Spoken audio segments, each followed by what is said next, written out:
እኛ ልጆችን እናስተምራለን ብቻ ሳይሆን በትክክል ቀርጸን እናንጻለን ብለን አፋችንን ሞልተን የምንናገረው የምንጠቀመውን የማስተማሪያ ይዘት የምንጠቀምበትን የማስተማሪያ ዘዴና የምንከተለውን የሙያ ስነ ምግባር ጠንቅቀን ስለምናውቅና ሳይንሳዊና በተግባር የተረጋገጠ መሆኑን ስለምናውቅ ነው።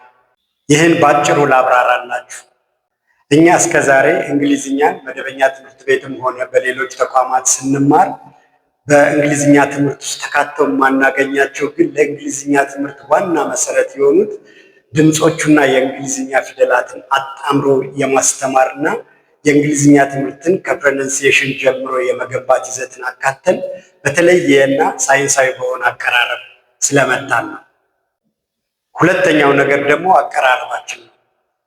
የእኛ አቀራረብ 10 ዓመትና ከዛ በላይ እንግሊዝኛን ተምረን ግን መሰረታዊ ክህሎቶቹን ገንብተን እንግሊዝኛን መጠቀምና አቀላጥፈን መናገር ሳንችል የቆየንበትን ሁኔታ በሚቀይር መንገድ እንደ ተማሪዎቹ አቀባበልና ጥረት ከ6 ወር እስከ 1 ዓመት እንግሊዝኛን በትክክል እንዲችሉ ክህሎቶችን እንዲገነቡና አቀላጥፎ መናገር ችለው እንግሊዝኛን እንደ ቋንቋ እንዲጠቀሙበት በሚያደርግ መንገድ እያንዳንዱን ይዘት በተግባር የምናሰለጥን መሆናችን ነው።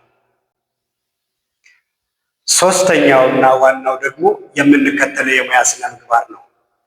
እኛ ጎበዝ ተማሪዎችን በጣም ጎበዝ ማድረግ ብቻ ሳይሆን ትምህርት አይገባቸው፣ ሰነፍ ናቸው፣ ማንበብ አይችሉም የተባሉ ልጆችን ትምህርት እንዲወዱ፣ ጎበዝ እንዲሆኑ፣ ማንበብና መናገር እንዲችሉ አድርገን በአጭር ጊዜ መለወጥ የሚያስችል አቀራረብ የምንከተል መሆኑ ነው።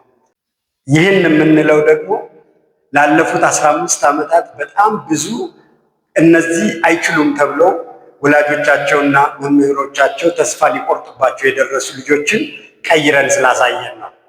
ልጆቹ እንግሊዝኛ ትምህርት የሚከብዳቸው ወይም በአጠቃላይ ትምህርት የሚጠሉ ከሆነ በመጪው ክረምት እኛ ጋር ያምጧቸውና ተአምር በሚመስል መንገድ የልጆቹን የእንግሊዝኛ ችሎታና የትምህርት ፍላጎት ቀይረን ወደ ትምህርት ቤት ለመሄድ የሚጓጉ ልጆች አድርገን በተግባር ስናሳየው እርስዎ የእኛ ምስክር ይሆናል።